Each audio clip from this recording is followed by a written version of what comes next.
E a gente começa o programa falando de mais um caso absurdo e revoltante de violência contra a mulher. Dessa vez no bairro do Valentina, uma jovem de apenas 26 anos foi morta com mais de 100 facadas. É isso que você ouviu, 100 facadas. E o pior, tudo na frente dos filhos pequenos. Meu Deus do céu, o suspeito de cometer essa atrocidade é o ex-companheiro dela. Esse rapaz que você está vendo aí na foto, que está foragido. Agora imagina o sofrimento dessa mulher e ainda mais dos filhos, de verem a mãe sendo morta de forma tão cruel pelo próprio pai delas. Ao vivo a gente vai conversar com Gláucia Araújo, ela vai trazer todos os detalhes. Gláucia, com você. Olá, Danilo. Boa tarde para você, boa tarde para todos que estão com a gente aqui no Correio Verdade. A gente começa o programa exatamente com essa história tão triste. Triste demais para uma mulher dar uma notícia da morte de outra, porque a gente sabe da fragilidade que a gente tem. A gente pode ser grande o suficiente, mas a gente não é tão forte para um homem. E no caso da Missilene Gomes de Souza, de 26 anos, ela sonhou a vida toda com esse casamento, porque o relacionamento dela com o Lucas Farias, de 38 anos, começou quando os dois ainda eram adolescentes. Estou contando isso porque uma das pessoas que veio até aqui fazer o reconhecimento do corpo me deu detalhes sobre como era o relacionamento dos dois. As pessoas elas não conseguem falar, porque a irmã dela está lá dentro para fazer esse reconhecimento, não tem a menor condição de dizer quem era a irmã. Mas a pessoa que está acompanhando ela me disse que eles começaram esse relacionamento há muito tempo, tinham muitos sonhos. Há cerca de 3 anos eles tiveram algumas discussões e durante essa discussão o marido dela, o Lucas Farias, teria colocado a mão no pescoço de Missilene. E nesse dia ela achou por bem que eles deveriam acabar com o relacionamento. Eles teriam até se separado na época. Mas depois de uma conversa por conta, tem 2 filhos, um de 5, outro de 4, de 3 anos. Então eles decidiram retomar. Como alguns casais fazem, porque acreditam que tudo isso pode mudar. Mas ontem à tarde, ele mostrou que isso não ia ser possível. Porque ontem, quando ele chegou na casa onde a Missilene estava morando, há mais ou menos uma semana, porque eles se separaram, ela foi morar na casa da mãe, e ele teria, no domingo, ele teria dito a ela que era para voltar. Ele queria, de todo jeito, ele queria voltar, mas ela teria dito que não dava mais certo, que cada um tinha que ir para o seu lado. E ela fez isso. Quando foi essa semana, ela se muda para uma casa, está lá na casa com os 2 filhos e de repente ele chega. E o que aconteceu é o que a gente sabe, porque os vizinhos falaram. Disseram para a polícia que começaram a ouvir gritos das crianças. Depois, o grito dela pedindo para que o filho chamasse o socorro, o SAMU. Depois tudo para e depois retoma de novo, os gritos retomam. Então, um cenário de horror, de terror para essas crianças, para essa mulher que pediu por socorro, não teve o socorro na hora que era para ter. E ele, que de acordo com a perícia, mais de 100 facadas nessa mulher, um crime cruel, onde você está dando aquela faca, tirando aquela faca e fazendo isso várias vezes. Isso é um crime de ódio que esse homem praticou sem ninguém saber o porquê, porque ele fugiu. A gente tem uma entrevista do delegado e também do perito falando sobre esse caso, vamos ver. O autor é ex-companheiro dela, estão separados há 1 mês. E que ele chegou aqui pela manhã para provavelmente já planejado de cometer esse crime. Estava inclusive com as crianças dentro de casa. Ele cometeu esse crime em face da vítima com golpes de faca. A vítima veio a óbito. Ele ainda entrou em contato com a mãe dele. A mãe dele ainda veio até o local, eles conversaram Em determinado momento ele fugiu do local em que pese, aparentemente, segundo a mãe, ter pedido para ele ficar. Então a gente tem já a informação da autoria, que inclusive ele está foragido, nós estamos empreendendo diligências para pegar em flagrante e nós disponibilizamos à imprensa a imagem do suspeito e que, se a população tiver informações, que entre em contato com o 97, que a denúncia é totalmente anônima. A vítima era do sexo feminino. Foram contabilizados mais de 100 golpes de arma branca, possivelmente uma faca, mas né, ela não foi encontrada no local do crime, no apartamento, né?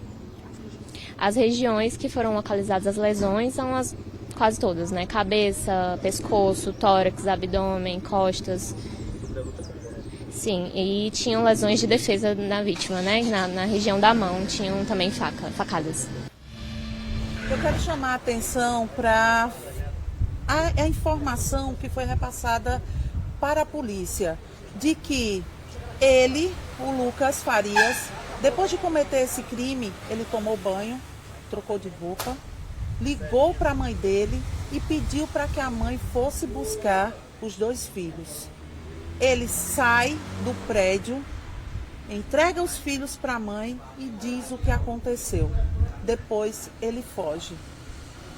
Ele, depois de ter cometido todo esse crime, ele ainda teve condições de trocar roupa, tomar banho e fugir dessa situação, deixando para trás os 2 filhos, a mulher que já estava morta. E ele ainda dizia, num trecho, ele ainda disse que não queria fazer aquilo, mas estava fazendo como se culpasse ela. Então, são recortes de falas dele que foram ditas para a polícia que são assustadoras e principalmente que deixam traumas muito grandes nessas crianças e também na família da Mislene. E agora ela vai ser liberada, o corpo dela, a irmã está aqui para fazer essa liberação, que é aquele procedimento de praxe, onde você vem, o papiloscopista, ele pega as suas digitais, compara com os documentos, depois chama a família faz um reconhecimento, coloca dentro do carro do velório e leva lá para o velório onde vai acontecer, numa funerária que fica em Cruz das Armas. O enterro também vai ser hoje, às 4h da tarde, no cemitério de Cruz das Armas. A gente deixa aqui os nossos sentimentos para a família de Mislene e torço muito para que os filhos dela consigam se recuperar desse trauma de um crime tão brutal presenciado por eles. A polícia continua à procura do Lucas e pede que quem tiver informações ligar para 197 de forma anônima ou então para 190. É muito importante que a polícia chegue até ele para que ele possa responder na justiça. Eu volto com você, Daniel. Obrigado, viu, Glaucio? O que é que a pessoa fala numa hora como essa? Pelo amor de Deus. Como é que uma pessoa diz que ama você, entrega a vida para você e faz uma coisa como essa? Esse bandido, esse criminoso, esse monstro, esse acima de tudo covarde, usou da confiança que tinha dessa mulher, um relacionamento que começou na adolescência. Ela tinha 26 anos de idade, tinha 3 filhos. Você imagine o que é uma criança acompanhar a mãe sendo assassinada de forma tão cruel, com golpes de faca, pelo próprio pai dessa criança, uma criança de 5 anos. Os vizinhos ouviram o desespero, os gritos desesperados dessas crianças, meu Deus. Imagina como é que está a cabecinha de cada uma delas agora. 100 facadas, 100.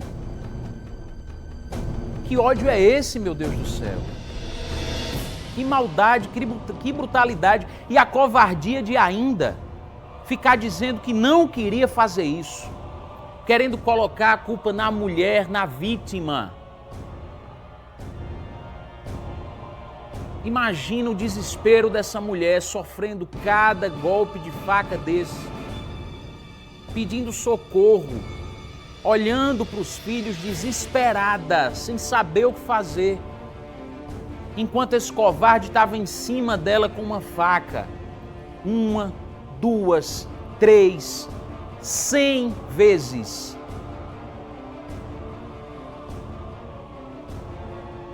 O que é que a gente deseja para um homem desse, pelo amor de Deus? O que é que a gente espera que aconteça com ele? O mínimo é que a justiça dos homens seja feita, que ele seja encontrado e o quanto antes, para pagar e pagar caro por isso que ele fez. Por essa covardia, por essa maldade, essa brutalidade. Uma criatura dessa não tem coração. Uma criatura dessa não pode dizer que ama ninguém. Egoísta, covarde. Se acha dono da vida da mulher. Se não for comigo, você não vai viver com ninguém, muito menos sozinha.